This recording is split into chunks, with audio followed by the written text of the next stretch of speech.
What if Satan, the ultimate enemy of God, wasn't always seen as the embodiment of evil? What if long before he became the ruler of hell, he was actually a god, worshipped, honored, and revered?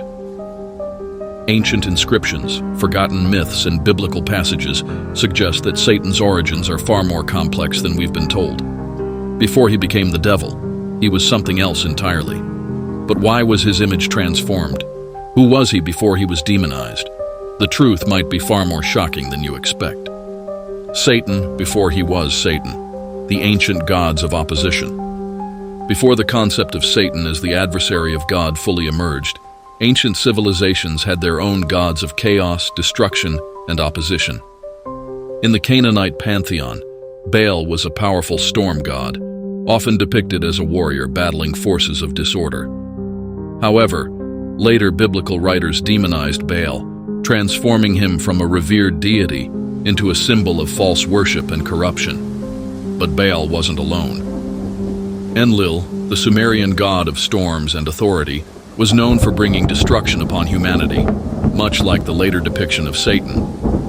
The god Set from Egyptian mythology, often associated with chaos and opposition, was also rewritten into a villainous figure over time. The Akkadian god Ereshkigal, ruler of the underworld, was also portrayed as a being who trapped souls in eternal torment.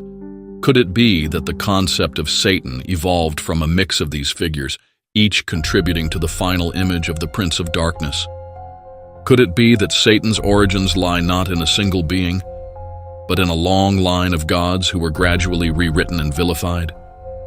Yahweh versus Baal, the transformation of a rival god into a demon. The Hebrew Bible is filled with intense rivalries between Yahweh and other deities, particularly Baal. In the Book of Kings, the prophet Elijah challenges the priests of Baal in a dramatic showdown, declaring Yahweh as the one true God. But was this simply a theological battle, or was there something deeper? Baal was widely worshipped across the Near East, and early Israelites were not strictly monotheistic. Many biblical passages reveal that Israelites worshipped Yahweh alongside other gods, including Baal and Asherah. However, as Israelite religion evolved, Baal was systematically demonized. He went from being a powerful storm deity to being labeled as a corrupting force, eventually merging into later depictions of Satan.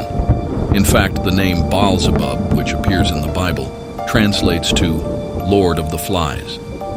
But some scholars argue that this was a deliberate corruption of his original title, meant to discredit his worshippers. Was the transition from god to demon purely religious, or was it politically motivated? Archaeological discoveries reveal that Baal and Yahweh may have once coexisted, and early Israelites likely saw them as two distinct but important deities. Some evidence even suggests that in earlier traditions, Yahweh himself may have played a more wrathful role before evolving into the singular deity of monotheistic faiths.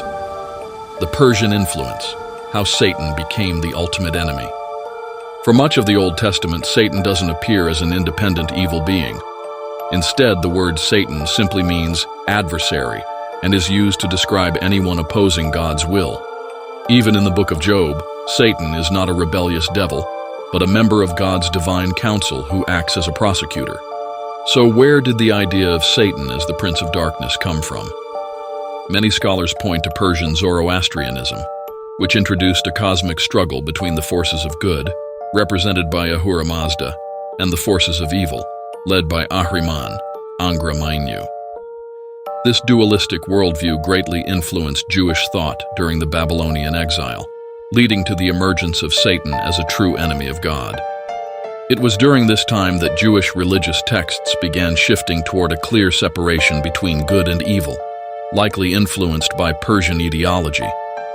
The idea of Satan as a separate, malevolent being took hold, and over time, he evolved from an adversary working within God's system to a fully independent force of evil.